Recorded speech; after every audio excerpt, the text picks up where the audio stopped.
Hello friends, welcome to my channel SushantChessWise. Today I am going to show you a very interesting game which will cover how one should go about opening preparation and also how to snatch initiative from a seemingly good position but which is not yet winning. Let's get to the game quickly. E4, C6, D4, D5, ED, CD, C4. This is the Panopotwinic attack, one of the main lines against the Caro Kann, but the variation which I am going to show is not the main line. See, the openings which we try to prepare, especially for 1800 to 2200 level, I feel we may not choose the main line, but a line which has some surprise element. It should be sound in nature, plus there should be various interesting home preparation that we can make. Means if it is a very detailed theoretical line, then scope for all this is of course less. So the line which I am going to show you has some tinge where we can use our own home preparation and make things difficult for the opponent. Sometimes it will not happen in all lines, but in most variations you can do so. Here my opponent plays the move nf6 main 1, nc3, and he chooses the less used g6 move. The move g6 has lot of advantages because in these cases the move c5 has less value, which I recommend against other lines like e6 or nc6. In those, that gives great advantage on the queen side to white. That is a part of our preparation. Secondly, here we are going to do the move cd5, which also has some very interesting preparation. Opponent goes bg7 here. After knight d5, we can go with the move qb3 here, which gives decent position, slight edge at least to white. Game can continue qb3, 6, be3, then nf3, bc4 or bb5 check. This d pawn goes to d5, then it is not much weak. So bg7 and here bb5 check. This is the main move. After bd7, white simply is able to hold the d5 pawn. After the move C, qb3. It's very difficult to gain this back because white often follows it up with bg5 and then knight e2 and maybe knight f4 to hold this pawn on d5, or even he can take bf6. So black may not get this pawn back on d5 easily. So of course, I am assuming opponent will know the main move nd7, but here is where our preparation comes. We go with d6. Still one would say nothing deadly, right? E takes d6, most obvious move. And after we need to check, see, queen e7, we use the move bishop f4. Now things start becoming little bit uneasy for black. See, firstly, almost forced this queen e2 and we take with the knight. See, white's all minor pieces are out. Black will struggle with the c8 bishop and there are some problems with either this pawn or with the king in the center. So this is where our preparation comes in. After the most logical move d5, we use bd6. And this is our first annoying idea. We stop castle, and after short castle, we intend to go re1 and move this knight to f4 perhaps. See, if black challenges with bf8 here, then comes be5. Look at this pinned knight. So this f6 is hanging. And after bg7 again, there comes knight d5, winning the pawn straight away. Knight d5, bg7, rook has to go to cg8. Really awkward position, and of course white is almost winning. be5 comes back, castle, and development is complete. Black goes a6 here. After a6, bishop a4, b5, bb3. Black wants to do long castle perhaps. This I suspected. And now see, d5 is the point where we are pressurizing. He goes bb7, castle, not committing this knight to either f4 or g3. So I am keeping the option open. Opponent goes nb6, nf4. Now see, putting an adequate attack on d5, and at some point we want to use be5. Right now the threat is see re1 check. Serious problems are there, and now see long castle. Very risky move, I thought, because this b8 square is not available to the king. Bishop e5, knight c4. Black is trying to keep the c file closed now. Of course, rook c1, and now opponent played bishop c6. And here I suspected that there should be some tactics. I made a tactical idea here, but the very strong move is a4. Point being, after BAC we take on D5 and ultimately win the C4 knight. But here I was counting on this sacrifice, see, knight D5, when see after BD5 we take on D5 and see on C4 we have two attack. Last we will have rook coming to C4 and his king will be really wandering about. So the position which I imagined in my mind was this: ND5, BD5, ND5, Rook D5, BC4, BC Rook C4. And what made me decide that I should go for this sacrifice is the serious nature of the black king safety, right? And already I have got 2 pawns for the piece, which made me believe that when the king comes from C D7 to E6 after Rook E1, this king is not at all looking safe, although it being an endgame. So that position I imagined and I thought definitely I should go for this, but computer says otherwise. Very interesting analysis follows from here. Let me show you the lines.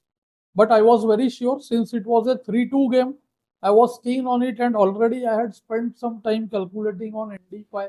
I went with it because the evaluation permitted me and I had seen just 40 seconds. So I went for this. Now see, if king B7, rook check, king A8 and rook takes F7. This is of course see very good now. The problems are there. G7 is hanging and see double attack on F6 knight also. And if king D7, which is the main line, we'll see soon. If king D8 here, which happened to be the main move, I had seen rook F C1, but computer vouches for the move KE7 and suggests that slight better it is for black. I really wonder how, and I analyzed a bit. So my judgment said rook check, rook D7, rook check, king here, rook check, KE6, rook check, KD7, and rook takes A6. I was thinking white is slightly better, but computer has his own logic and calculation. He believes black is slightly better. The rook can come to C8, right? And the king is already well placed in the endgame. But I thought even if we lose D4, it will be very hard if we can advance these 2 pawns. So rook and knight versus rook and 2 pawns is as it is not easy. Plus this side will be also unsafe. So I really thought white should be slightly better over here. And practically indeed, no opponent will easily enter into this position, right? Here, my and opponent's rating was almost same. Both were around 2460 rating. See how the game goes on. I was keen on this line here actually. I was thinking if rook E8, this I had sensed a bit, then rook check, KD7, rook 8 C7 check. And this line I felt was really very good for me. KE6, then see rook check, KF5, rook F7. I was counting on something like this, but here I missed the move rook D4. This is fun with the computer analysis. We can learn a lot of stuff. See, is using the tactic based on back rank here. But of course, it's not bad yet. We can just play F4, support the bishop, clear the back rank, and see knight is in trouble, bishop is in trouble. Still, it is white who is better. So opponent went KD7. Practically, he chose this because it's endgame, so he thought it's fine to get the king to E6. If king goes to C, D8, we of course take F7 here. This is really very strong. And king E6, I went rook E1. This was the whole purpose. This was the calculation all about. Now this bishop is about to move either to G3 and I take F7, or in some cases I can consider the move G4. We'll get to this soon. Now rook D8, most logical move. Instant king F5 of course allows rook F7. So rook D8 and the good move G4. See, I'm covering the F5 square here. My opponent went rook 5 D7. I was more keen on the line rook 8 D7, but then rook C6 check, rook D6 is forced. So this line I was considering bishop into D6, KD5, rook A6, but actually it is winning. See, rook takes, king takes. We just play F3, G4 is guarded, and see rook and 3 pawns, really lot of pawns against 2 minor pieces. So this should win for white very easily. Soon we will push the A pawn. So rook 8 D7, and here actually I missed the forced win.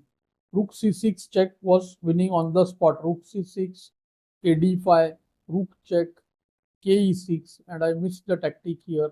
Bishop F6, king F6, then see G5 checkmate. And if the king moves to D6, then BG7, piece up. and pawns up also. The move I played is not bad, but this other line was totally forced. So I played here rook c5, covering the c, d5 square, right square for the king. Now the same threat was bf6, kf6, g5 mate. This was the idea. So rook d5 and now see g5. I was keen on this. Now the piece is regained. It's a winning position. So he decided to return the piece because otherwise see bf6 is a massive threat. So king f5, gf, rook c5, dc, bf8, c6. I decided to keep the bishops here because c7 pawn will be more secure with the bishop on e5. Moreover, our bishop is stronger than his bishop, of course. So rook c8, c7, g5. Now I moved the bishop away since the rook will be free now. Rook is of course entering the d8 square. So h5, rook d1, and the opponent had to play be7 perhaps, but I think rook d5 check would decide. So he went h4, rook d8, hg, rook c8, gh, kh2, bishop check, k g2. It's already winning now. King f6. I just played rook a8, bc7, rook check, king f5, kg7 was forced, rook a7, but it's already too late. b5, rook check, kg6 and rook b7. Simply supported this. My opponent blundered here. He played bb2 and soon resigned after rook b2. But anyway, you can know this a pawn is now going to advance and it's a winning position for white.